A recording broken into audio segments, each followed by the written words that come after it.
Like it or not, referees can determine the outcomes of games. When refs start making calls that only benefit one side of a contest, all that previous preparation goes out the window. Personal foul, unnecessary roughness, defense number 91. You can't even fart on guys anymore, they call a flag.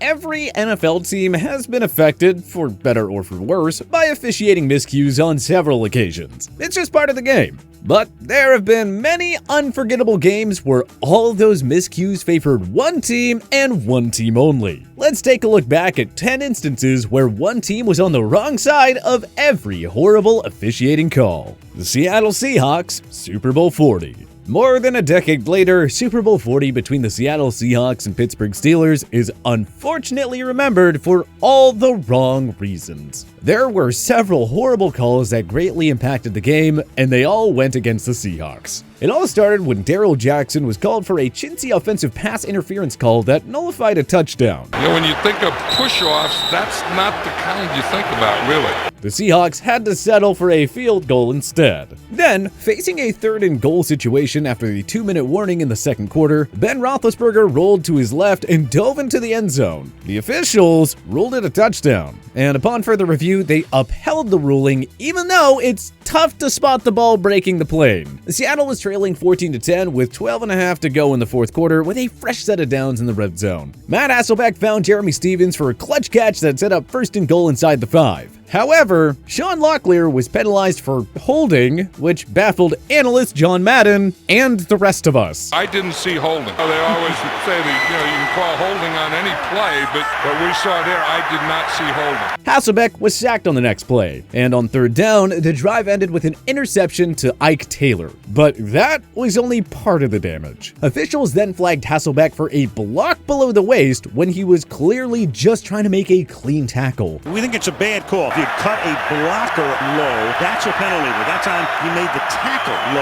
and that's legal. The Steelers would put the game away with an Antoine Randall L. touchdown pass to Hines Ward, and that was all she wrote. The Seahawks were just unable to overcome all the game-changing officiating errors that cost them a Super Bowl. In the 2010 offseason, head official Bill Levy even apologized to the Seahawks for the performance of his crew. Not the best of looks for the NFL. We knew it was going to be tough going against the Pittsburgh Steelers. I didn't know we were going to have to play the guys in the striped shirts as well.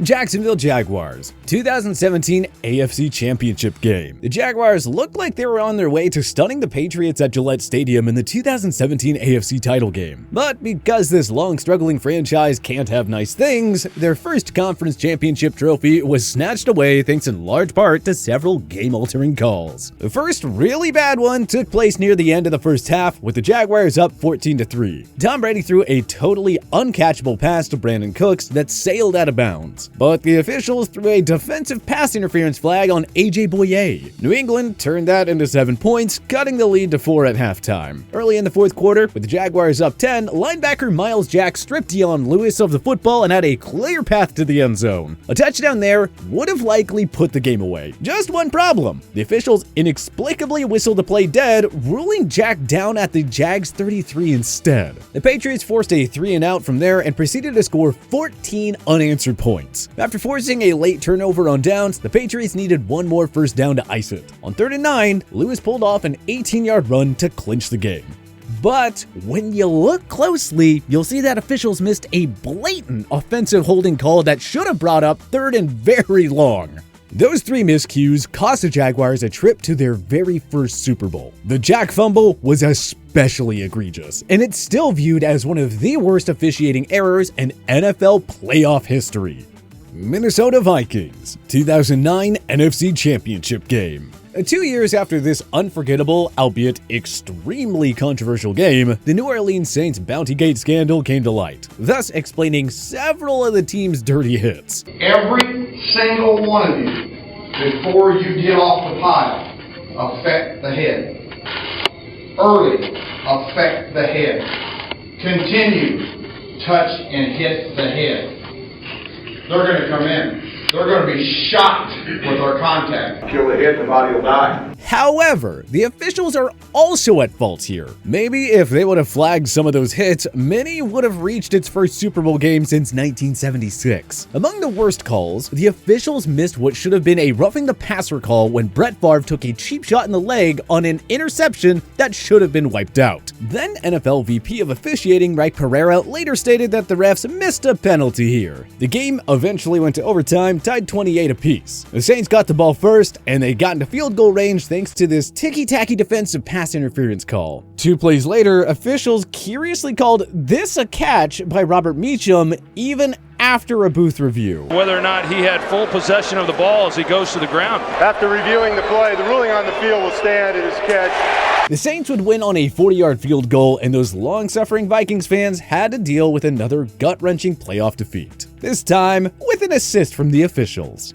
Jacksonville Jaguars, Week 1, 2016. The Jaguars were oh so close to opening the 2016 season with a stunning victory over Aaron Rodgers and the heavily favored Green Bay Packers. But once again, these Jaguars were victims of horrible officiating all day long. Jacksonville lost 27-23, with the Packers getting a key turnover on downs in the red zone to close it out. After the game, ESPN's Adam Schefter reported that the NFL acknowledged a whopping 16 calls that went against the home team. This, for instance, was not called pass interference. Yes, he does. He grabs and restricts.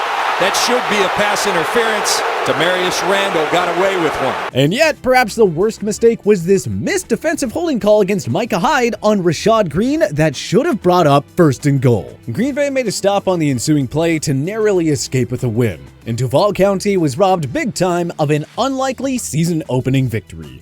The Seattle Seahawks, Week 8, 2016. Seattle visited Drew Brees and the Saints at the Superdome in Week 8 of the 2016 campaign. Unfortunately, the thrilling battle between Russell Wilson and Drew Brees was decided by several questionable officiating miscues. For instance, the ref seemingly missed an illegal pick play here on Brandon Cook's touchdown that put New Orleans ahead by 5. Right here.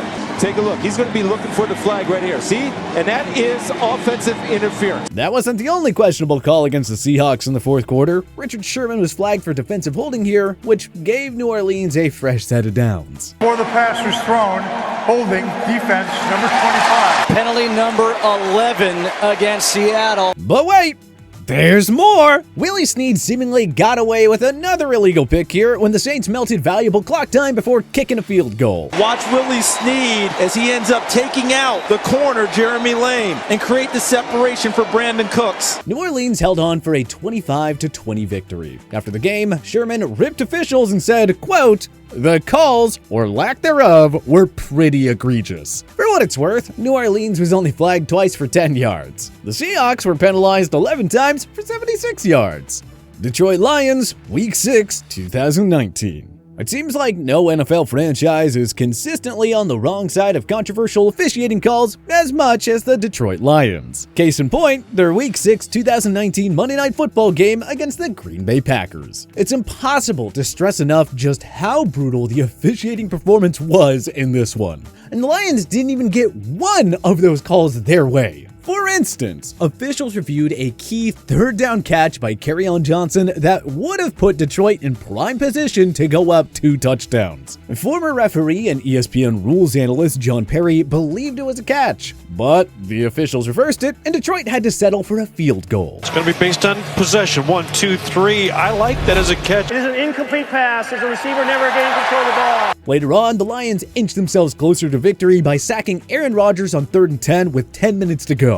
However, Trey Flowers was penalized for illegal hands to the face. He's on the shoulder pad. He's still on the shoulder pad. I'm trying to figure out when does he actually put hands to the face there? Boog, you're right. Green Bay, of course, turned that into a touchdown. Detroit had another chance to regain the 2-score lead, but the opportunity went to waste when the officials missed a blatant defensive pass interference call on the Packers. John Perry, the left-hander. Left hands across the chest prior to the ball touching the receiver. Definitely could have supported a pass interference. And we're still not done. With 1:36 to go, the Lions seemingly got a key stop inside the red zone. But Flowers was flagged again for a phantom hands to the face penalty. That allowed the Packers to melt the clock and set up Mason Crosby for a gimme game-winning field goal. That's twice on Trey Flowers that the refs have blown the call. Booger, I do agree based on what we've seen so far. Green Bay pulled off the 23-22 victory with a big assist from the officiating crew.